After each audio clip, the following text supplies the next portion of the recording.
A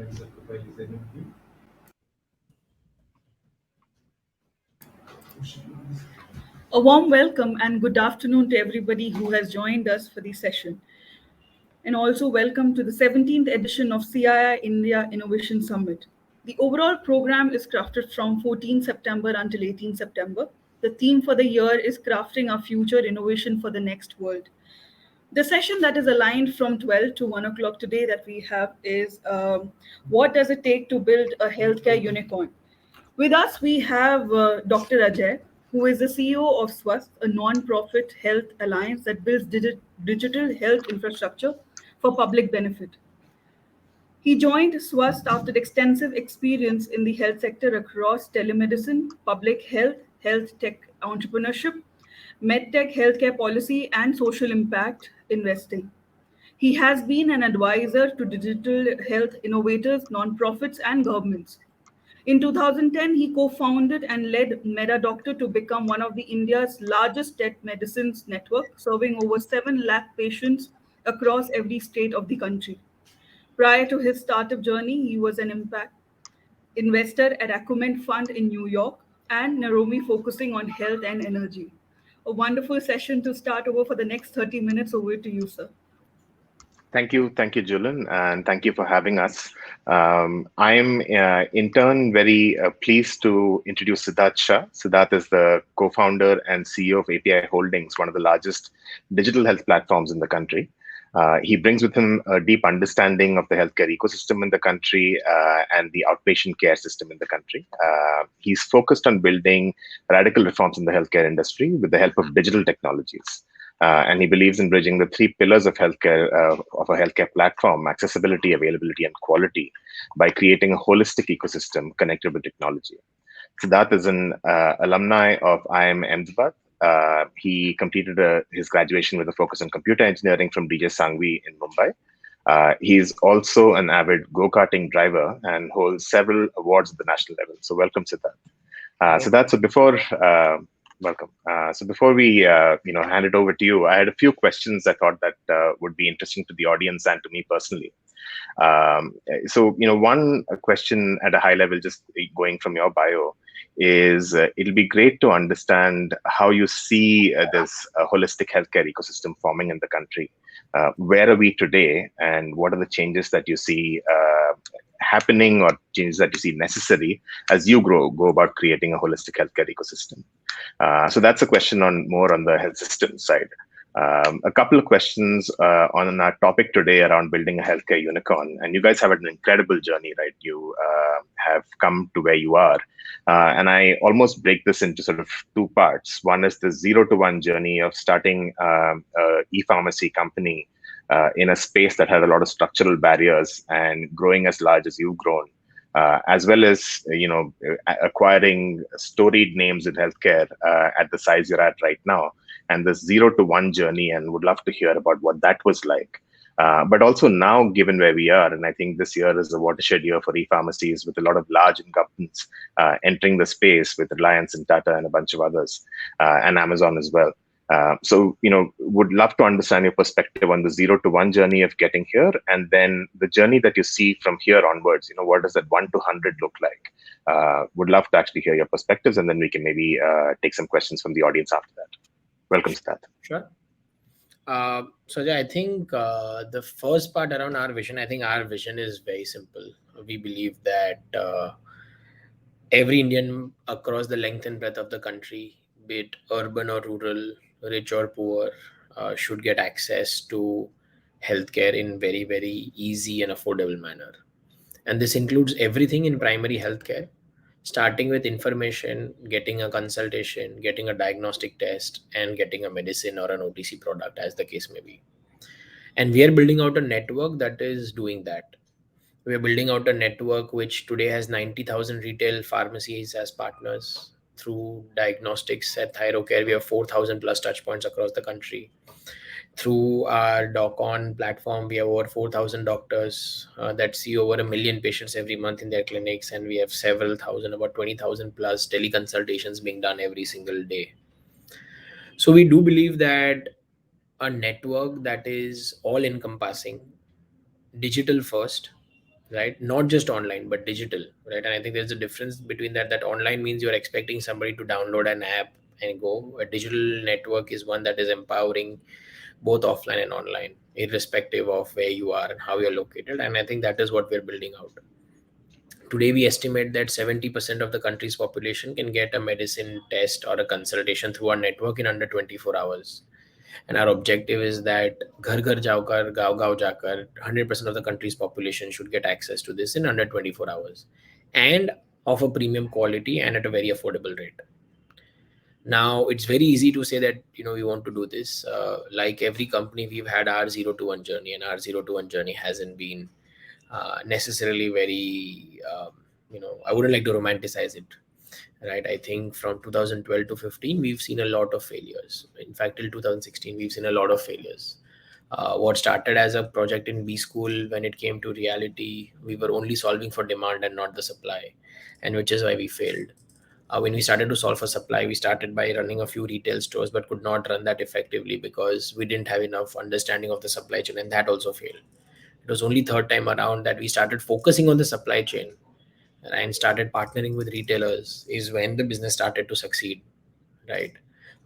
So everybody knows the journey of pharmacy. Very few people know the journey of Dial Health, which is our journey of struggles and failures from 2012 to 2015. But it was on the basis of those learnings that you come ahead. And I often say this, that we obviously had the passion, we had the perseverance, but I think along with passion and perseverance, one other thing that every good founder needs to have is the ability to pivot. And pivot, I think, is a very nice way, if you will, of saying that you have the ability to fail and you have the ability to accept that there is a failure and change course, right? Only having passion and perseverance without the ability of recognizing that you are failing and that you need to change means that you'll just spend your energy doing the wrong thing.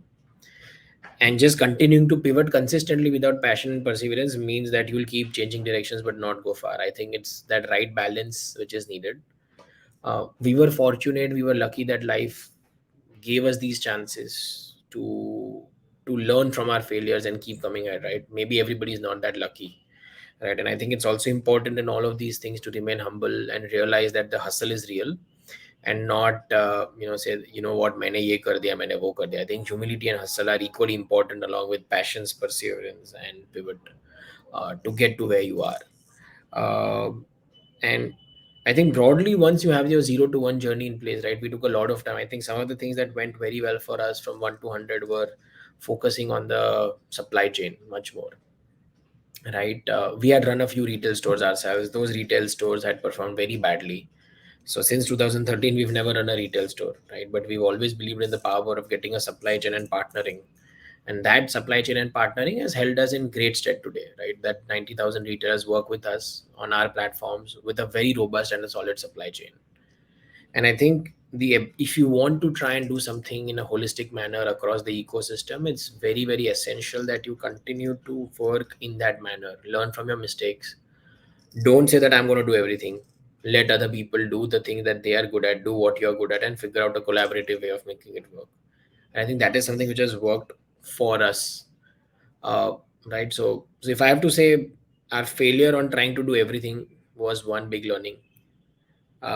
Partner with people as you can go along the way was our second learning. Focus on the supply first.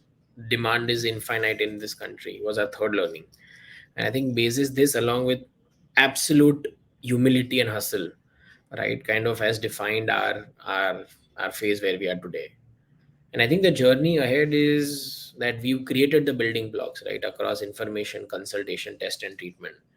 The next job ahead of us is to keep our heads down and focus on bringing all of these together in one single consumer use case, irrespective of whether you're online or offline, and want to get access in urban parts of the country or rural parts of the country, right? The beauty of large systems are that they don't discriminate on geography, they don't discriminate on urban or rural, right? I mean, the power of the best bank is not the one that gives you 100 crore loan at the HO, right? But like my mentor now, Mr. Aditya Puri, keeps saying that if you go to an HDFC bank branch in a village also, you'll get the loan in the same 10 minutes as you'll get at the HO. But that is how your systems are supposed to be, right? That you can get to the last mile and improve, because that is when you'll truly create something which is really long lasting and impactful.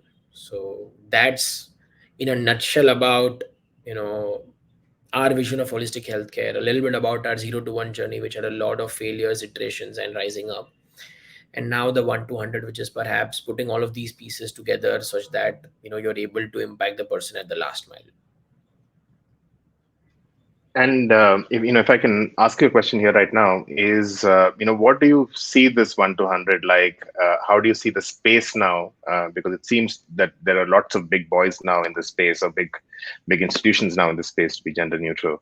But the other question here is, when you think about your growth over the next 5 to 10 years, uh, where do you see it mostly coming from? Do you think it's going to be going wider and having a larger and larger section of Indians actually buy your services and be part of the PharmEasy journey?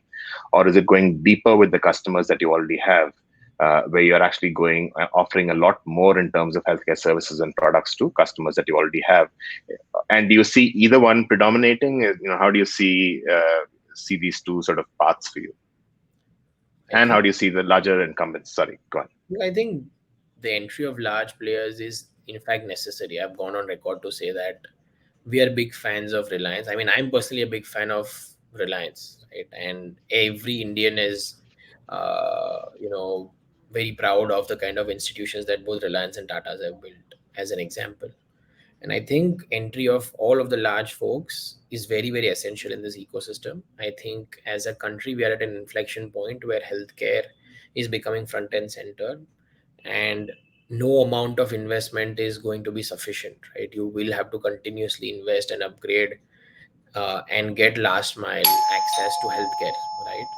So uh, I think it's very kind of you, but I don't think of myself even as remotely worthy of being spoken of in the same breath as the Tatas and the Ambanis, right? I think they're all fantastic folks, and there's a lot that we have to learn from them. The question is not whether they will become large or no. The question is they will definitely become large and they'll leave a large impact. The question is, will we also contribute in some way towards the society and become large? And hopefully the answer to that is that we'll also do that, which is another way of saying that the market is very large for large players to come and survive and thrive, but there is enough space for people like us also to create our own niche and survive and thrive in the market. Makes a lot of sense. And in terms of your growth over the next 5 to 10 years, any thoughts on that as to what that looks like, and what vector that will take? Look, very difficult to put numbers to some of these things, because I think it's been 9 years since we started our journey. The successful part has been only the last 5 or 6, right? The first 3 years, like we always said, were a real struggle. So there's a lot more that we can do over the next 5, 6, 10 years. All the founders are 32, 33 right now. Our team is also very young, and we have a very, very long life ahead of us, and a lot of us want to continue doing what we're doing. But in a nutshell, it suffices to say that even if we continue to work for 20 years in what we're doing, we'll barely be a small part of the overall healthcare ecosystem, right? So while those numbers might look staggering in and of itself, I think the need to provide access to primary healthcare in India is so large and so vast, that we'll still be a small part of the overall market, right? And we believe that if history is anything to go by, we'll continue to put all our energy into providing information, consultation, test, and treatment to every Indian in every last city, in every last village at this point of time, right? So we do believe that there's a lot of strong growth ahead of us, but I think it's largely going to be focused on primary healthcare and holistic healthcare. Thank you. I have some questions on this, and I'll come back to that. But I see a couple of audience questions here. So let me just quickly read out a few to you and see if you have any thoughts on those. So one was, what are the other associated startups that can be started in this delivery model space in healthcare? Is one question. I'll read all three out and you can answer in whatever order you like. The second is, where do academic institutions fit in collaborating with ventures like PharmEasy? The second question. And the third question is, what are the other kinds of services in healthcare that the next 5 years might add to PharmEasy? So these are three questions I just wanted to quickly read out to you. Sure. So I think, look, what other associated, uh, and I'll answer that. I think the question is, at least as far as we're concerned, our view is that a large part of our focus has been on illness, but the last year has taught everyone, every single one of us, that wellness is equally or even more important as a society. Then second thing which has happened is that there has been a massive digitization of the entire ecosystem, and this is not just in the area of consumers buying medicines or consumers getting tests, but the interaction between doctors and consumers, doctors and pharma companies, the pharma companies and retailers, the doctors and the labs to their backend, everything is becoming digitized. So I would say there are two large themes: a significant investment in your personal health beyond illness and into wellness, and the second, significant digitization. And I think at the intersection of these, there are lots of areas like OTC products, medical devices, chronic disease management, right? That we see coming at this intersection of healthcare delivery. This also leads to other question: what are the other services that we may add in 5 years? We do believe that there is a significant role for a payer to come into India. Payer, in a simple term, is somebody who will take care of your outpatient healthcare expenses, right? I think in India, even right now, the if you go and visit a doctor, if you go and get a diagnostic test done, or if you buy your medicines, you are paying for it out of pocket. I think the government has done a fabulous job through Ayushman Bharat of providing access to inpatient through a third party payer where people don't have to spend out of pocket. And I think through the National Digital Health Mission, the government is taking massive strides towards ensuring that there is equitable access to affordable healthcare in outpatient also. That the government itself may not be the person delivering it, but they'll create enough and more protocols for exchange of information, for exchange of protocol and payers to emerge, so that outpatient healthcare also becomes cashless, where you don't have to pay from your pocket, where your insurer, your employer will pay for it. And I think the day that happens, it will be a significant moment. And we believe that we can make significant investments towards the digitization of the entire outpatient healthcare ecosystem.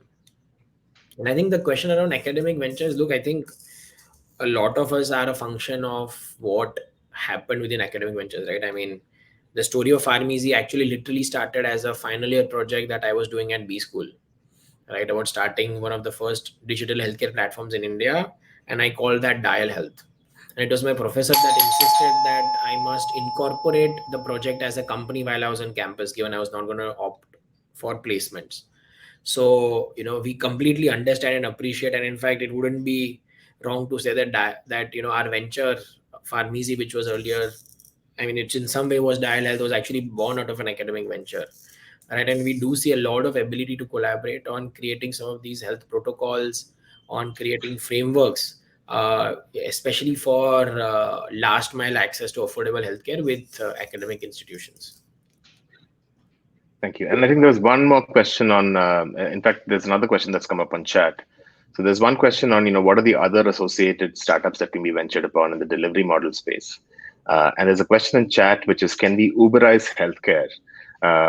Things like diagnostics, can we take that and then send the report for telemedicine consults? So, eye tests, blood pressure, fundus photography, etc. But can we actually break it down into smaller bits that can be Uberized is a question, I guess, that came in chat. So I want to throw both to you. Absolutely. We strongly believe that there is a massive role for technology to play within this. At Thyrocare, we are attempting to do something like that, where from the time you book a test, a phlebotomist is assigned to you who will come and do your process. Collect your sample. There is a QR code or a unique barcode from the time your sample is collected till the time it goes to the logistics, to it goes to the central lab, to the processing, to the reporting. The entire process can be digitized. And that digitization and transparency. So I would say Uberization in some ways is three things, right? There is digitization, there is transparency, and there is trust, right? That when you press the button, right? You can do digital, you don't have to call. There is transparency, you exactly know where your driver is, where will he come. And there is trust that once you've done it, they will fulfill what has been told, right? I think a lot of our frustration with general transport was, we used to go, people used to say no, do this, do that, the pricing wasn't transparent and trustworthy enough, right? So I think that same thing on last mile connectivity, right, can be brought in digitization, transparency and trust, as far as lots of things related to outpatient healthcare is concerned. And we ourselves are investing in it, but we think there is a massive opportunity to do that as things keep moving along. Thank you. And we are coming up at the close of our 30 minutes, but I just wanted to say that there are a bunch of themes that have emerged in this conversation with you. I mean, of course, the theme around entrepreneurship and what that was like, and I'd like you to end with that and have the last words there. But before we get there, I just also wanted to call out that some of the things that you've mentioned, universal healthcare, for example, getting every Indian, rich, poor, no matter where they are, access to healthcare. The idea of payers emerging in India that will start paying for things like primary care. As a public health person, these are all very heartening for me to hear. And one question, I guess, is how do you see this evolving, right? So primary care right now is extremely fragmented. There is very little standardization across primary care. Most people don't get the kind of preventive, promotive care that they should get. And India and again, you guys run a pharmacy, so you know what the burden of non-communicable diseases, what the burden of, say, diabetes, heart disease look like. And you know what that will look like in terms of downstream healthcare costs, in terms of bypass surgeries or dialysis or all the other complications that you have. And one way for India to really avoid this huge burden of cost that's coming at us is to have good primary and preventive care. So what does that look like for you, and how do you plan to start delivering better primary and preventive care, expanding from this pharmacy function that you're in right now? And associated with that question, how do you really work with the retail pharmacies, the individual pharmacies? Is there any friction? How do you manage the friction between the smaller entrepreneur and a large platform like you? Look, I think no system in a country as vast, as diverse as ours can work if you're a monolith. You can't say, I will do everything. It doesn't work that way. Ours is a system where you have to work with the existing partners and see how can you make that work where it is a win-win for the consumer, partner and you. Let me take an example of Thyrocare. Thyrocare today processes more samples than any other lab in India. If you put the number 2 and number 3 lab put together, they do more tests and more samples than that also. But the uniqueness of Thyrocare is that they work with 4,000 partners across the length and breadth of the country. Because of this, the revenue split of Thyrocare is truly pan-India and national. It is not regional, right? The split is actually spread across the length and breadth of the country. So there are models where you can work with partners and get last mile connectivity, right? And Thyrocare, I would dare say, is perhaps, if not the only, amongst the only labs in the country that can cover 70% of a country's population and get a diagnostic test report done in under 24 hours, which I think is quite something, right? There are partnerships of Thyrocare with government bodies like CSI that provides last mile connectivity in rural areas also. So I think the only way primary infrastructure can be, primary healthcare can be brought up to a much better standard is by investing in last mile connectivity, and that last mile connectivity can happen with a combination of a solid backend and digitization at the front end. If somebody is going to say that we'll do it end to end, I think it's going to be very, very difficult. Yeah, thank you. Makes sense. So, we're at the close of the session. There was a question that I wanted to leave for the last, which is really, what is your driving force that keeps you going? And is there anything that a budding entrepreneur should be careful of? Look, I think what ultimately has to keep you going is the purpose of purpose or your mission, right? Whatever you may call it. And as cliched as it may sound, beyond a point, money will become a number, right? And I don't mean that in a derogatory way. Uh, my father was born in a small hut, which was 100 square foot, and he had 6 other siblings along with him. He studied under streetlights and studied hard and become a very successful cardiologist. I was blessed to be born in a family where I was taught the value of hard work and money. And when I started the venture, like I said, along with my co-founders, till 2015, the only people who believed in us were our families, and our families had put in 95% of their net worth behind what we were doing.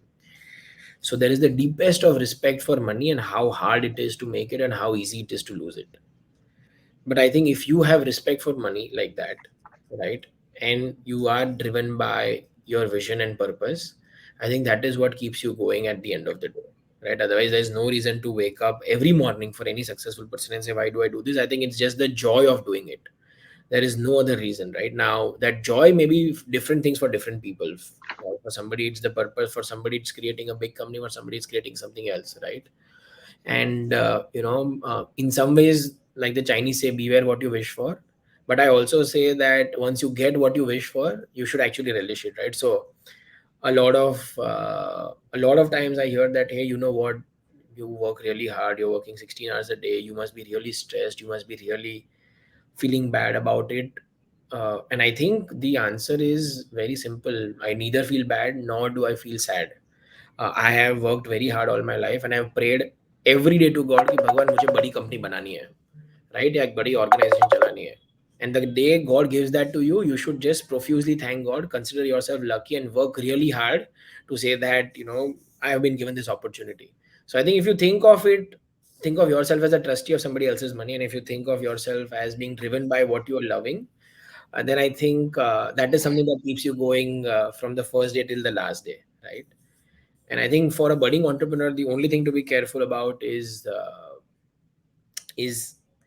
is not to be afraid to make mistakes, right? I think we are a prime example of mistakes that we made, and there were so many times that we didn't have money to even pay next month's salary. We would have been shut. We should have been shut, right? But just pushing ourselves and keeping going and never say die is what has gotten us so far.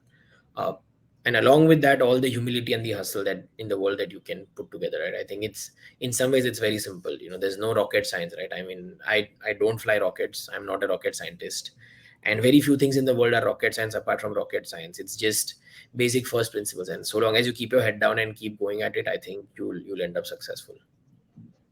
Incredible. No, thank you for sharing your story, and thank you for sharing these thoughts with the audience here. So that great to have you, and more power to you. Wish you all the best, and wish you a lot of success in the future. Thank you. Thank you. Thank you so much, Dr. Ajay and Mr. Siddharth. It was a wonderful session, and also the last few lines on the importance of vision, purpose, it was all articulated so well. Just a thought on amalgamation of technology with healthcare will actually open out doors for future purpose and, pave out horizons in healthcare. Thank you so much. Thank you for joining us for the 17th India edition of Innovation Summit. Thank you so much. Thank you. I'm gonna try and join